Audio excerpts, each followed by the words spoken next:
நிஜமாகவே அவ்வளோ அழகாக இருக்குங்க. லவ்னா என்ன அப்படின்றது ஒரு பேரண்ட்ஸ்க்கு சில்ட்ரன்ஸ் மேலே இருக்க லவ், ஒரு பிரதருக்கு சிஸ்டர் மேலே இருக்க லவ், அந்த பொசிசிவ்னஸ், நம்மளோட பாட்டிக்கு நம்ம அம்மா மேலே இருந்த லவ், நம்ம அம்மாவுக்கு நம்ம மேலே இருக்க லவ், அம்மாவுக்கும் அப்பாவுக்கும் நடுவில் இருக்க லவ், அந்த husband and wife love.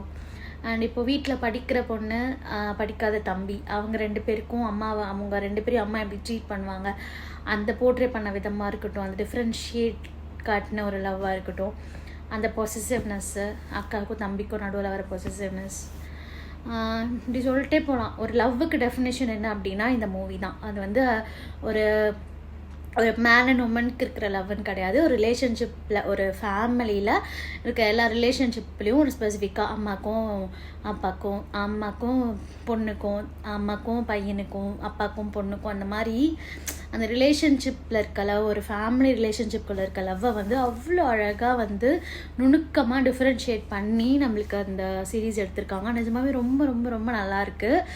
And என்ன சொல்கிறது, ஒரு இது வேறு நடந்த கதையாம் ஆக்சுவலாக. இது ஒரிஜினல் ஸ்டோரியாம். அவங்க பொண்ணு வந்து அவங்க அம்மாவோட ஸ்டோரியை ரிலீஸ் பண்ணியிருக்காங்க. சில சீன்லாம் நம்மளுக்கு நிஜமாகவே ரொம்ப அழுக வரும். ஒரு பொண்ணு வந்து லைஃப்பில் எவ்வளோ கஷ்டப்படுறா. ஆக்சுவலாக இது என்ன கான்செப்ட்னா, ஒரு பொண்ணு வந்து ஒரு குழந்தையாக இருக்கும் போது என்ன கஷ்டப்படுறா, ஒரு லவ் பண்ணிட்டு இருக்க ஸ்டேஜில் என்ன கஷ்டப்பட்டா, ஹஸ்பண்ட் கல்யாணம் ஆனதுக்கப்புறம் என்ன கஷ்டப்பட்டா, அண்ட் கல்யாணம் ஆகி அவள் குழந்தை பெற்றதுக்கு அப்புறமா என்ன கஷ்டப்படுறா. அதாவது அந்த ஒரு 50+ வந்து அவங்க ஹஸ்பண்ட் இறந்ததுக்கப்புறம் குழந்தைங்க கூட இருப்பாங்கள்ல. ஸோ அவங்க வந்து அந்த லைஃப்பில் ஒரு ஸ்டேஜில் என்னென்ன பண்ணுறாங்க, என்னென்ன சாதிச்சாங்க, எவ்வளோ கஷ்டப்பட்டு முன்னுக்கு வந்தாங்க, எவ்வளோ அந்த ஜேர்னியில் எல்லாரும் மேலேயும் காட்டின லவ், அது எல்லாமே வந்து ரொம்ப அழகாக போர்ட்ரே பண்ணியிருக்காங்க.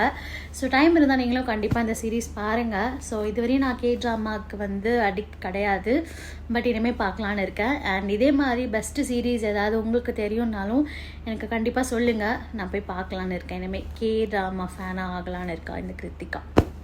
மறக்காம நீங்களும் போய் வாட்ச் பண்ணுங்கள். தேங்க்யூ.